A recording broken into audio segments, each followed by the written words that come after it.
Adventures in Research.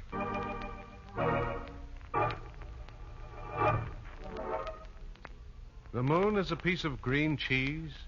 The sun is a golden chariot. The stars are holes in the ceiling of sky. No, decidedly not. But if not, of what are these things made? How did man arrive at a method of determining the composition of the sun and the stars? It all began, really, with a boy named Josef Fraunhofer and the broken mirror.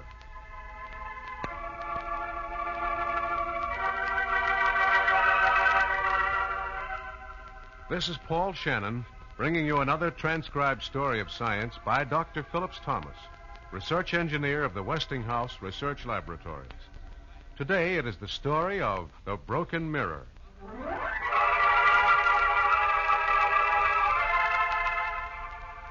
It is the year 1799 in a small city in Bavaria. And down the cobblestone street, a small boy walks, carrying in a pack on his back his meager amount of worldly possessions. Finally, before a shabby, battered old house, he pauses, rubs his weary shoulder, and finally enters. Yeah? Who is it? It is I, Josef Fraunhofer.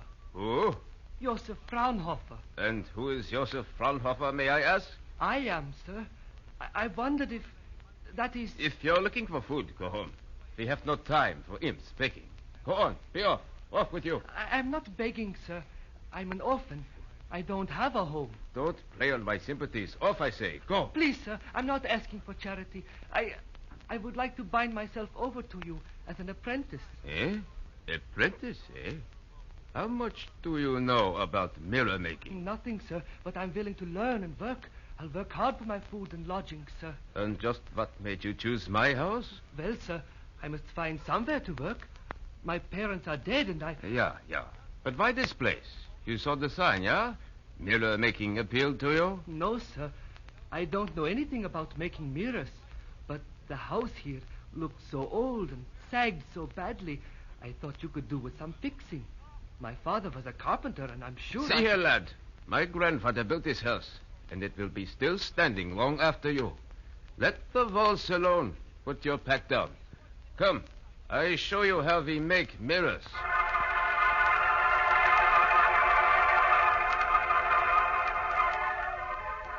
Everyone on their toes now. The great vessel is coming to the shop. And mind your manners. Here, friends, pick up this dust. The great vessel is coming. The greatest scientist of all Germany. And if he likes our work, he... Yeah? Who is it? It is Bessel. Ah, Herr Bessel. Yeah, Herr Bessel. Welcome to my humble shop. I'm surprised it still stands. Look how the roof sags and the wall leans. Herr Bessel, the outside is unimportant. It is what is inside. The finest mirrors, the most beautifully polished glass. Yeah, that is why I am here. I am an astronomer. Yeah, the greatest in all Germany, Herr Bessel. I am searching for an instrument which will permit me to measure the distances of the stars. Now, I have drawn up here a few sketches of this heliometer. Telescope, is it not? A heliometer. I want to have such an instrument built. Is there anyone at your house who could aid me? Ah, Herr Bessel, how fortunate you are. I have apprenticed to me an orphan boy named Josef Fraunhofer. He is young, but he could build this. So clever, so talented. Josef Fraunhofer. Only an apprentice? With all this talent, you say? Not so loud, Herr Bessel, please. He might hear you. I shall call him from his work to discuss your telescope. Heliometer!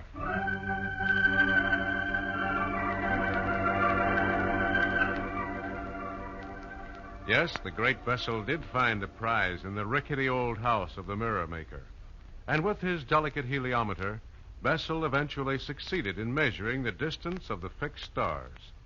And little Josef Fraunhofer continued to serve his apprenticeship in the battered, sagging shop. Until the day when his apprenticeship ended in a most amazing way. The roof fell in. The sagging supports had given way, and buried in the basement was young Josef Fraunhofer. Rescue parties finally reached him, and as the days passed, the story of the poor orphan boy reached the ears of the Prince of Bavaria himself. Amazing. He really escaped. Indeed, Your Highness. So I've been told. It was a miracle. The boy was safe, and you should have seen how happy the master was. What a tragedy. Tragedy? No, Your Highness. They found him safe and alive. And he was crying. Not from his hunger, nor thirst, nor from his injuries, but because the mirror he was polishing was broken. That's what I mean. A tragedy. What chance has fate given this boy? Born poor, bereft of parents, apprenticed by his own hand to days and nights of work and toil. Yeah? Oh, yes, it is most unfortunate. And then the final ignominy. Almost killed in a cave-in. What has life given this lad but cuffings and bruises? Oh, do not trouble yourself so, Prince. Your dinner will not set well. Indeed, it will not. Not while I think of such a lad. Why must fate be so cruel? Oh, fate, we cannot interfere with, Your Highness. We can't? Or can we? I shall see what we can do to interfere with fate. Count, seek this boy out, this Josef Fraunhofer. Settle upon him enough money to buy his freedom and whatever else he needs to make him happy. We shall see who controls his destiny. Fate or the Prince of Bavaria.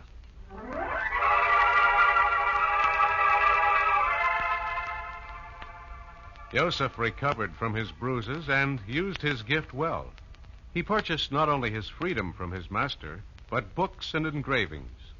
A few years later, he entered a large optical works and soon became famous for the instruments he made. His most important achievement was a great improvement in the manufacture of glass, which enabled far more precise results to be obtained with lenses, mirrors, and prisms made from it.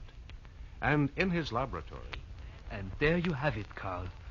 I do believe it is the finest prism I have ever fashioned. Well, small wonder, Josef. It is made of the new glass. The glass that you invented. Now, by using the sun's light, I should be able to obtain a good, clear spectrum. Is that why you've been working on this prism? Yes, Carl. You see, this piece of glass, the prism, it is fashioned at angles, so that it bends any light that touches it. Not only bends that ray of light, but actually bends it twice, once on entering and once on leaving. Thus the light is broken apart by the prism and does not look white at all. It shows all the spectral colors, from violet to red. And that's the spectrum, isn't it? Yes, it was Sir Isaac Newton who discovered it. But in his time, the materials were very inferior. It is my hope that with this prism, fashioned from the finest glass ever, the spectrum I can see will be clear and beautiful. Using sunlight on the prism, Josef Fraunhofer found something interesting indeed. Far more than just a clear and beautiful spectrum. Far more than Newton had seen. For the colored rays did not blend together into one continuous band of colors. No, instead they were broken, crossed at intervals by many dark lines. What they can mean, I do not understand. No matter how often I view the sunlight through the prism, the dark lines are there, and always in the same place. Then Josef Fraunhofer used the light from the planet Venus to make a spectrum. Again, the same dark lines. Then he used the light from certain fixed stars. Again, the same lines. But these lines are grouped differently than the others. Perhaps I should make drawings of these spectra. Somehow they may help explain this strange phenomenon. And so he did, making careful drawings of each spectrum, numbering and lettering the lines. But his discovery lay dormant for 45 years, until two German professors also grew curious as to the meaning of the dark lines and sought their cause. And at the University of Heidelberg... You mean, Bunsen, that the light from the flame of sodium... Precisely as I told you. The light from the sodium is not the same through the prism as the light from the sun. The light from the sodium, if passed through a prism, does not show all the colors given by the white light. Instead, you see nothing but... Yellow lines. Two narrow yellow lines, Kirchhoff. And always in the same place. Now, Look at this list of the other elements I had viewed. Eh? I have listed the element and what lines of color it gives through the prism. Each element always gives its own pattern when it is heated hot enough to emit light. But suppose you mix the sodium element with other matter. Always you can find the same lines, Kirchhoff. Always the same yellow lines of sodium. Now, my theory is that by this method you can discover what elements are in any substance. The lines of an element will always be seen through the prism when that element is a luminous vapor. Your experiment interests me, Bunsen. And I noticed a strange thing here. These colored lines of yours lie on the spectrum in exactly the same positions as the dark lines of Fraunhofer. Yeah, so they do. Bunsen, let us suppose we could obtain a very bright source of white light. It would give us a continuous spectrum with no dark bands, wouldn't it? Of course. Now, if we took our yellow flame of sodium and placed it between the light and the prism, between it, mind you, would we find on the prism your two yellow lines of sodium, or would we have two black lines in the same position? I see. You mean two of the black lines of Fraunhofer's spectra.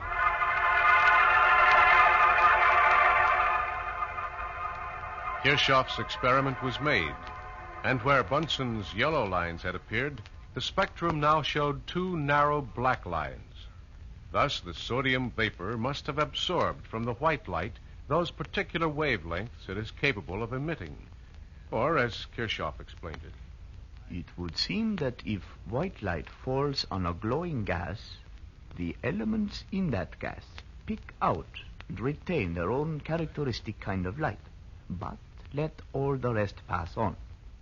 No matter what burning element we place between the white light and the prism, the element picks its own kind of light out from the white light itself and leaves black lines on the spectrum. for a fuller explanation of Josef Fraunhofer's mysterious black lines, let us make an experiment. The elements can be identified by their spectra only if they are gases. Let us see what sort of light is given out by hot solids and liquids. Suppose we heat this iron ball until it begins to glow. The color changes from a dull red, now brighter, and gradually this red color becomes more and more yellow until finally our iron ball is white hot. If we view these rays, we see that red light begins to appear, then orange, yellow, and so on through the entire spectrum until all the colors are there. Thus we see that the light from an intensely hot solid forms a continuous spectrum. Thus, we see why Fraunhofer's prism, when viewing sunlight, showed the black lines. The center of the sun gives out white light because it is very hot and very dense. But around the outside of the sun, matter is in a gaseous state. So the white light came to Fraunhofer through an envelope of glowing vapor around the sun. The elements in this vapor absorb their particular kinds of light, which leave the narrow black lines on the prism. And so it was that these two men of science, Bunsen and Kirchhoff, at last explained the mystery evoked by the glassmaker of Bavaria and prompted Bunsen to say, By use of Fraunhofer's carefully recorded spectra, we have been able to analyze of what chemical elements the sun is composed. And strangely enough, it seems to be composed of exactly the same elements of which our own Earth is made.